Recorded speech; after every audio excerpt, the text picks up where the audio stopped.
To the Locked On Grizzlies podcast, and that's right, I said Thursday, and that means draft thoughts Thursdays. The Grizzlies can focus on can go many different ways with their focus when it comes to their 2 first-round picks in the 2022 drafts. But what are some names that could apply to different sensible focuses for this Grizzlies team? That and much more on this edition of the Locked On Grizzlies podcast. Hey, here we go. Right now. You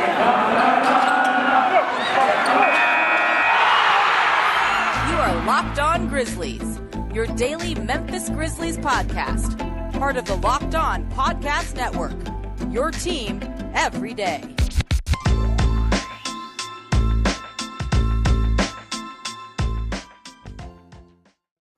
Welcome one and all to the Locked On Grizzlies podcast. My name is Shawn Coleman. Hope wherever you are and wherever you are listening, you're having an outstanding start to your we're actually having an outstanding start to perhaps your Friday, ending your Thursday on a good note. A little bit later edition of the Locked On Grizzlies podcast this Thursday, but it is Thursday, so that means Draft Thoughts is here, and we'll get into that in just a moment. You can find myself at StatsSAC on Twitter. My co-host, DeMichael Cole, at DeMichael C. DeMichael is out and about traveling a much-deserved vacation. After a spectacular first season covering the Grizzlies, he'll be back with us soon. You can find the show at Locked On Grizz. You can also find us right here on YouTube. Hit that subscribe button below here on YouTube. Hit subscribe where you listen to podcasts. Wherever you want to get Locked On Grizzlies, just hit subscribe to get the latest content. That's all you got to do, and we are here every single day, your Grizzlies, every day. Of course, we're going to remind you that with the 2022 NBA draft now less than a month away, check out the Locked On NBA Big Board. I personally can vouch for Rafael Barlow, Richard Stayman, and others, as they are great people to talk to when it comes to the NBA draft, because they're great minds, but they also give great insight on every single prospect you can think of. Make sure you check out the NBA or the Locked On NBA Big Board with draft season upon us. And that's the whole focus when it comes to these Thursdays. We're now 4 Thursdays away from the 2022 NBA draft. And listen, I get it. Going to be a little bit different this year when it comes to the Grizzlies. You know, we've been used to the Grizzlies 3 out of the past 5 drafts. The Grizzlies have had a top 10 pick. They, got Jaren Jackson Jr. 5 years ago, Ja 4 years ago. A year ago, they got, or actually 3 out of the past 4 years. A year ago, they got Zaire Williams. This year, it's a little bit like 2020. You've got, you've got 2 picks in the first round that, for a team as deep as the Grizzlies are and as young as they are, the thing is that they could go so many different directions. You don't have the same focus. As a matter of fact, you probably have a bit of a narrow focus. You possibly want to go with the best player available a lot of times when it comes to these draft picks. But for the Grizzlies being as young as they are, as deep as they are, and as good as they already are, they can go a variety of different ways when it comes to their picks. But the thing that I think that stands out is this. Could these picks, one of these picks, the Grizzlies have 3 picks in the draft. They've got 22, 29, and 47 this year. Could one or multiple of these picks be involved in trades? Sure, especially with the GM like Zach Kleiman, who we know loves to move around on the draft board. That certainly remains reality. As a matter of fact, I'd be surprised if there's not some type of move. We will get into a few in the near future. We can look at some names who the Grizzlies may trade up for. But if we are to assume that the Grizzlies potentially are at least going to keep a pick in the 20s or maybe multiple pick in the 20s, with the Grizzlies likely picking in the back half of the first round, what type of draft focuses make sense? And with those sensible draft focuses, what are a couple of names to maybe look out for if you're a listener of Locked On Grizzlies, for you potentially to start to, get a little bit more, familiar with? And we'll start here. Coming into last year's draft, the Grizzlies with Brandon Clark and Desmond Bane, what they found with DeAnthony Melton, Xavier Tillman, the Grizzlies showed a very good skill when it came to their front office of identified older prospects who they could make more immediate contributors to levels that nobody really thought. Nobody thought Desmond Bane in his second year would be arguably a top 5 shooter in the league. Nobody thought that Xavier Tillman would be a reliable rotation player on an NBA playoff team in his rookie season, or that Brandon Clark would become one of the best bench players in the league. to start his career. But that's exactly what each of those players have done, because once they entered the development track of the Grizzlies, they've excelled. Well, the Grizzlies shifted that focus last year when they took Zaire Williams. Zaire Williams was, a bit older for a freshman prospect, but very raw. Wasn't a very good track record. Wasn't much of a track record, nor a very good track record at all. But the Grizzlies liked what they saw. They knew and hoped that in likely what will be their last opportunity, or at least last straightforward opportunity to pick in the top 10 for quite a while, they wanted to go with a high upside home run pick, and that's exactly what they did with Zaire Williams.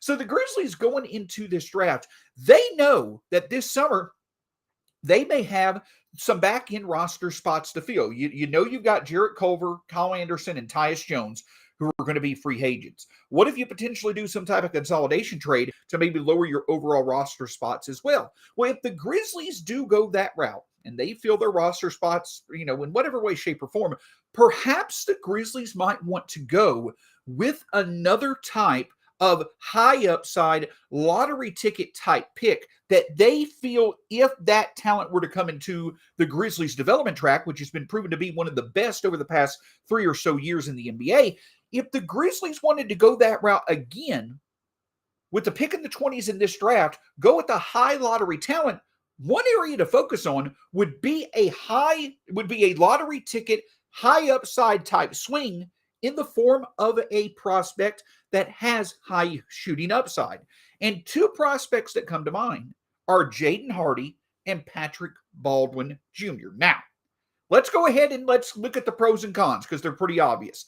In the case of both Hardy and Patrick Baldwin Jr., Hardy more as a combo guard, and not even necessarily a combo guard, more of a shooting guard wing type prospect. Patrick Baldwin, a front court wing type prospect. The intriguing factor in both of their skill sets is shot creation, is their ability to shoot. At least that was perceived when Hardy went to the G League and when Patrick Baldwin Jr. came to college. The thing is that for two prospects who were as highly touted as both Baldwin Jr. and Jaden Hardy were coming out of high school, they both absolutely fell off. They both had very tough times. Hardy in the G League did not shoot well at all, did not show much skills outside of shooting as well. That's why he has fallen down draft boards so much over the past, basically over the past year. Patrick Baldwin Jr. is the same way. We're talking about two talents who were perceived a year ago, basically, to be in the lottery. But yet, because the one skill that everybody thought they had high upside in, they didn't show good development in, this past year. And also they didn't show to have much value elsewhere. These are two prospects who definitely have fallen down the draft board. Now, for the exact reasons that they've fallen down, they may not necessarily be prospects that attract the Grizzlies. But many were saying that same thing about Zaire Williams last year, that in college, after being a very highly touted recruit going to Stanford, he did not look the part at all in a small sample size in college.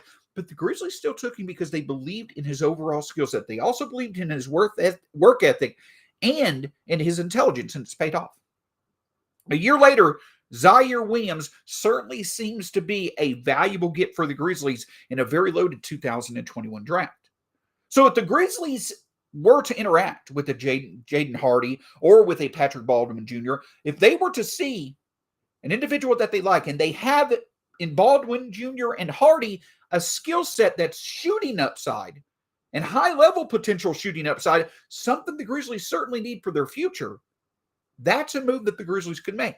Because again, last year, we saw them take the lottery ticket route. We saw them take the high upside project route, and it worked out. They have proof that going that route, going a different route than they had in the past, going with that high upside swing, they have proof that their development track works out for those type of picks as well.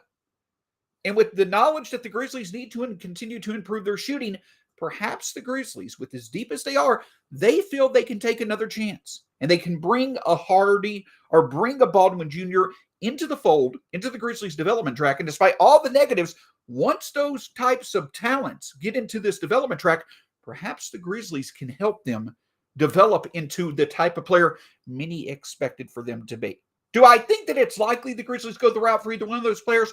Probably not. Do I think it's likely if they do, one of those players becomes a truly, significant talent in the Grizzlies? I would say the odds are against it. But last year showed me that the Grizzlies have confidence that their development track will make the most for any type of prospect that they can pick.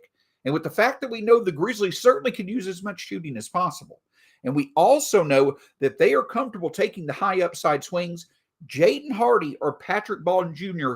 could make sense if the Grizzlies truly feel that the individual that Hardy or Baldwin Jr. is worthwhile to invest in. So I would think that if the Grizzlies were to focus on shooting upside, and they want to go with a high overall ceiling, a high upside, high risk, high reward type pick, I think Jaden Hardy or Patrick Baldwin Jr.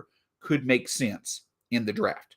But perhaps the Grizzlies may not necessarily want to go all high upside. They may not necessarily want to go just focused on shooting. Perhaps they want to maybe still go high upside, but all-around game is something that they're focused on. That really falls more into the line of what the Grizzlies are thinking, especially when they went the route of Zaire Williams. We'll look at a few more prospects who could certainly fit that bill in just a moment. But before we do, I want to talk with you about this. Listen, when we talk about NBA prospects, there are so many different parts that have to come together to make them work out. But it's the engine. It's their overall desire to be the best that they can. That is the engine that makes a prospect run towards his goals and run toward meeting his potential as much as possible. As wonderful as that segue is, the point is to talk about rockauto.com. Amazing selection, reliably low prices, all the car parts that you ever need. And the reason why is because within a few clicks of the button, you're likely going to find what you need. No matter the year, make, or model, no matter what part it is, you're going to find what you need at rockauto.com because this is a family-owned business. They've been in business for over 20 years. They know that car parts sometimes can fall out of budget, so they want to make things as economically friendly as possible. When you visit rockauto.com, let them know the Locked On Podcast Network sent you. rockauto.com, amazing selection, reliably low prices, all the car parts you'll ever need. Visit rockauto.com today. Again, can't thank you enough for listening to Locked On Grizzlies. Thank you for making us your first listen of the day. But we're talking about NBA prospects. Make sure for your second listen of the day, as much as you can, you check out Locked On NBA Big Forward for the latest breakdowns on all the notable prospects for the 2022 NBA draft. So we talked about in the first segment, one of the focuses that the Grizzlies potentially could look at is going again with a high upside approach like they did with Zaire Williams last year. But there are a few intriguing prospects to where we know the Grizzlies could use as much shooting as possible moving forward. What about a couple of, a couple of prospects who've fallen off a bit from the high statuses they had in high school, but certainly could fit the bill of having good shooting upside in the Grizzlies development track? We identified Jaden Hardy and Patrick Baldwin Jr. as options to go with if the Grizzlies went that route when it came to focus. But what if the Grizzlies decided that instead they want to continue to invest in wing depth with high upside potential? And so that shifts the focus to some other potential players who are on the wing who could turn into potential two-way contributors as the Grizzlies start to see more a smaller part of their roster take on a bigger part of the payroll. Again, Jaren Jackson Jr. is going to be paid $29 million this year. He's going to make 29, 20, I believe it's 29, 26, 25 or 4, and then 22. Jaren Jackson Jr. is going to make 22 or more million each year over the next 4 years. Ja Morant, after this upcoming season, it's likely going to make in the high 30s all the way up into the high 40s through his next contract. So the Grizzlies core is going to become much more expensive as time goes on. What does that mean for the potential long-term paydays of a Kyle Anderson, of a Dylan Brooks, of the wings that right now are on the Grizzlies? That becomes a fair question. And so the Grizzlies may feel that if that's the case, they want to start focusing on trying to get the most value out of controllable contracts, out of draft contracts where you can get very good value out of getting a productive player on a very cheap contract. And for that reason, perhaps the Grizzlies find focus in looking at high upside all-around type prospects from this draft. Some names that come to mind, immediately are Malachi Branham from Ohio State. You've got Kendall Brown from Baylor, perhaps even Bryce Mcgowens from Nebraska. You've got several different players who have shown good offensive upside at their young ages, but they also have intriguing upside elsewhere. For instance, I know Kendall Brown is someone that many have talked about when it comes to his defense. You've got several wing talents who are projected right now basically in that 20 to 35 range, where the Grizzlies have 2 picks that really could be intriguing for the Grizzlies to get into their development track. Now, the Grizzlies have not really taken on, to an extent they've taken on, they've taken on, all around, potential upside guys, but it's been kind of at a lower level, kind of like a John Conchar before or someone along those lines. They've not really taken on a wing type prospect as of yet that is more raw than he is established, but does have high upside. Yes, you can consider Zaire Williams to be that, but we're talking about a little bit lower scale than Zaire Williams' upside. But the key is this, is that if the Grizzlies can take a type of talent that has a lot of skill, that has a lot of tools to use, but yet it's the Grizzlies who mold those skill sets in the way that they think it should be done, you could see there be a lot of potential value, maybe 2 or 3 years away from the Grizzlies making the right pick in a wing prospect in this draft. Because when you're talking about a McGowens, when you're talking about other players such as that, when you're talking about a Brenham, players that have the ability to score, but also can show value elsewhere if developed correctly, that is certainly something that really could pay huge dividends for the Grizzlies. Or potentially you're looking at a Kendall Brown. I know that a popular target for the Grizzlies to potentially trade up for is Atari Eason. Those guys right now are 2 raw offensive talents, but 2 talents also that could be significant contributors when it comes to defense. If the Grizzlies were to land a Brown, or if the Grizzlies were to land an Eason, what could work for that is that, yes, the defensive upside certainly could work out, but you also put them in a development track where that Taylor Jenkins has been able to help defensive-minded players become better offensive players. Look no further than Kyle Anderson and, forgive me, I can't think, DeAnthony Melton. Woo! I need to slow down for a minute.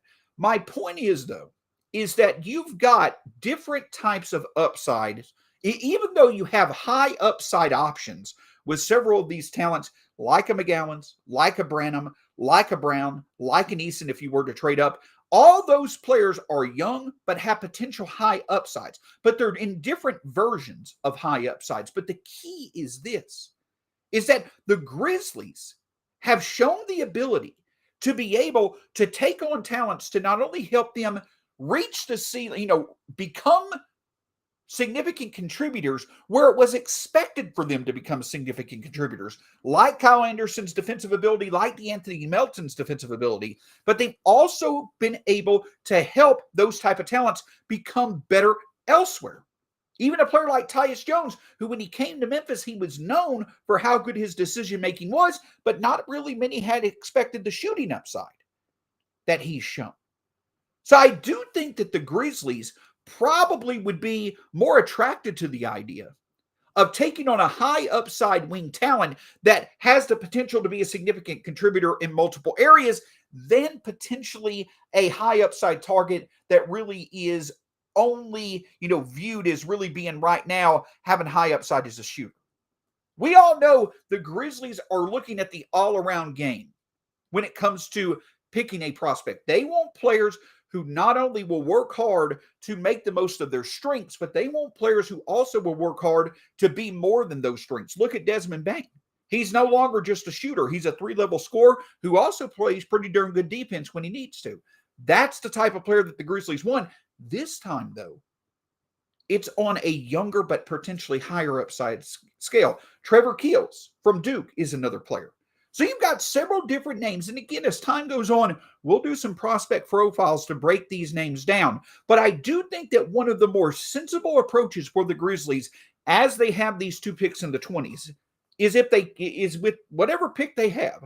I think that a very astute focus for them would be to get another wing prospect who has high upside in the fact that that prospect could potentially contribute significantly in multiple areas moving forward. I think names like Bryce Mcgowens, who has a bit more offensive upside but has good defensive makeup.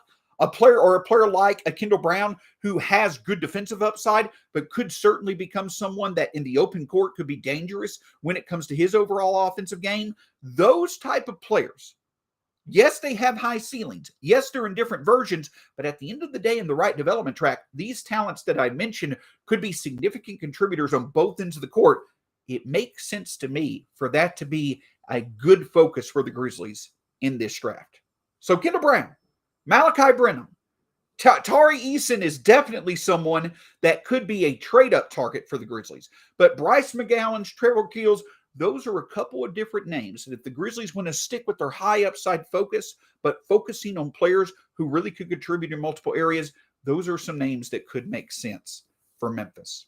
But what if Memphis gets its focus even more narrow, in which they focus more on the present and the future than just on high upside? We'll discuss a few players who really could fit a mold immediately or a role immediate for the Grizzlies, while also still having plenty of growth for the future to become even better as time goes on. We'll discuss that in just a moment. But one thing I want to discuss with you is Truebill, because the thing about it is this, is that Truebill is a great way for you to be able to control your subscriptions without having to worry about paying extra costs. Truebill is the new app that helps you identify and stop paying for subscriptions you don't need, want, or simply forget about. On average, people save up to $720 a year with Truebill. Because companies make subscriptions hard to cancel, Truebill makes it incredibly simple. Just link your accounts and Truebill will cancel your unwanted subscriptions. And your Truebill concierge is there when you need them to cancel unwanted subscriptions so you don't have to. Don't fall for subscription scams. Start canceling today at Truebill.com/LockedOnNBA. Go right now, Truebill.com/LockedOnNBA. It could save you thousands a year.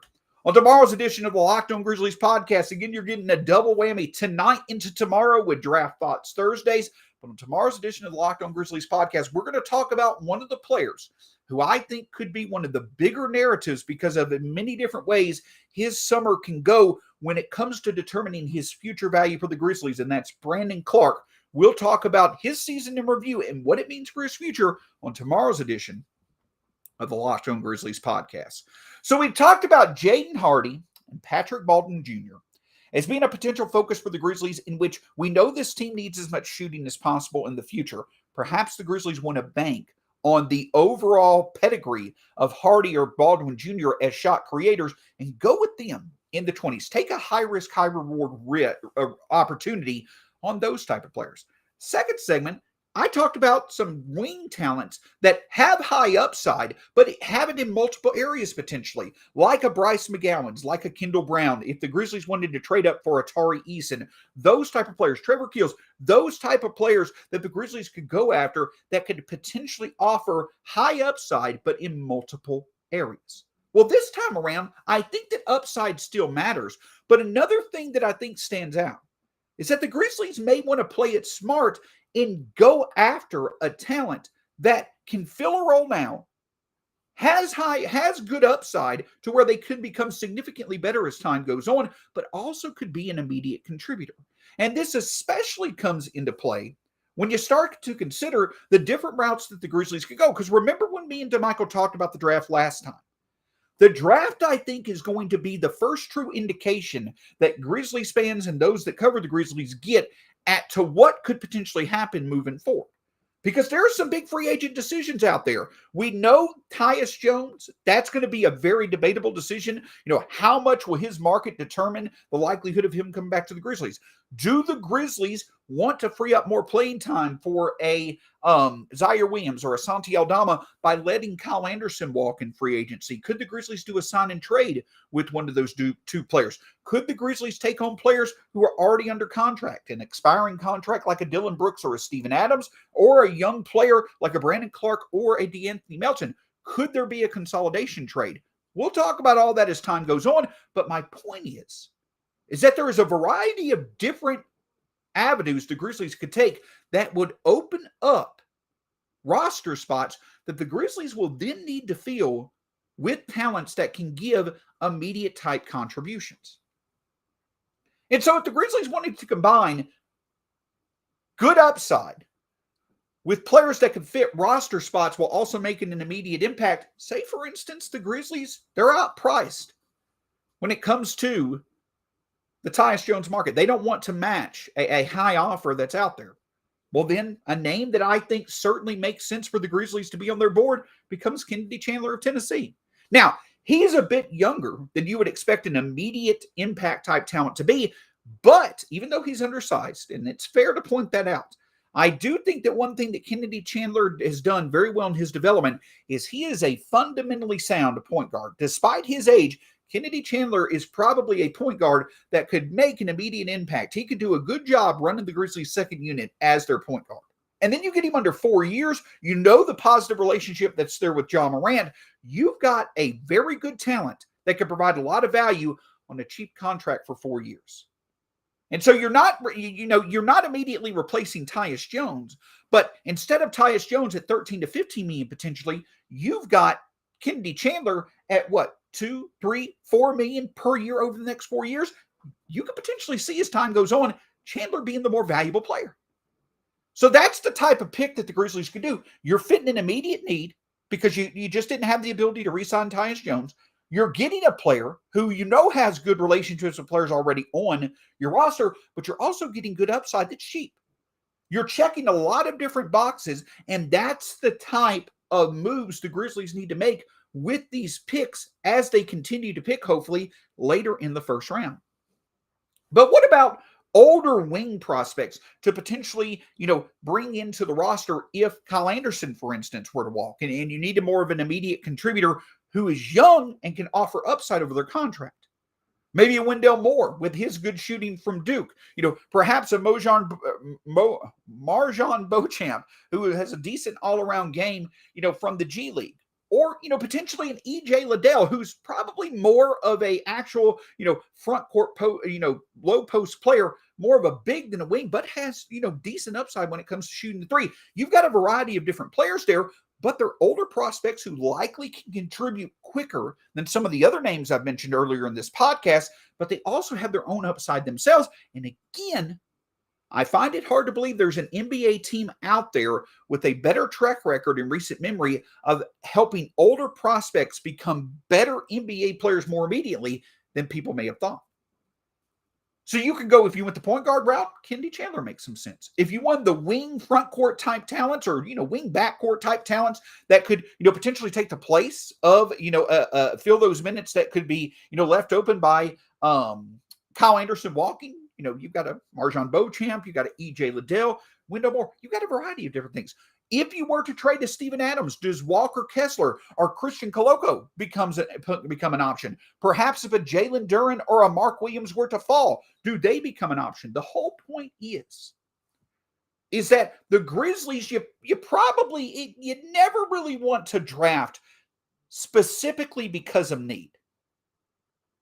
But if the Grizzlies can make a case for where they're drafting in the draft, that a player could be one of the best talents that's available to them, but also you have the added bonus of that player fitting a needed role on a cheap contract for the future, that's a lot of boxes to check. That is a valuable late first round pick.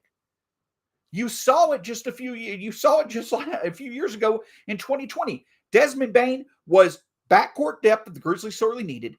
He had very good shooting upside that the Grizzlies very sorely needed, and he is very cheap for 2 more years. And look at what he's become.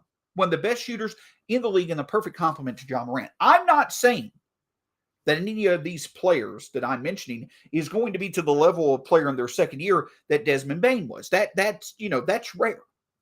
But the Grizzlies do have proof they can do it through Desmond Bane. That's because Desmond Bane has become who he is because of his hard work, because of his great shooting talent, because of him believing in his untapped potential. But it's also because it's such a great development track, such a great culture to be a part of with the Grizzlies to develop. And so that's why the Grizzlies, if they want to focus on yes upside, yes overall talent, but if they feel that there's an added bonus of getting a talent for a specific roster need, for specific lineup needs, that's an added bonus that makes perfect sense. And again, there's no better team right now in the NBA that's done better than not only molding older talents, older draft talents into being immediate contributors, but also helping them reach higher ceilings more immediately than anybody would have thought. So perhaps the Grizzlies go back to the well once again and go back to their bread and butter of getting an older talent who could fill minutes immediately while also still showing good upside.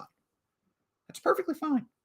Because again, at the end of the day for the Grizzlies, as they start paying John Morant, as they start paying Jaren Jackson Jr., as they start having to pay Desmond Bane, potentially if they want to bring in another significant talent on a high contract, the more boxes the Grizzlies check with these late first-round picks moving forward, the more likely it is they're going to maintain their depth, which we now know can certainly pay off in the playoffs.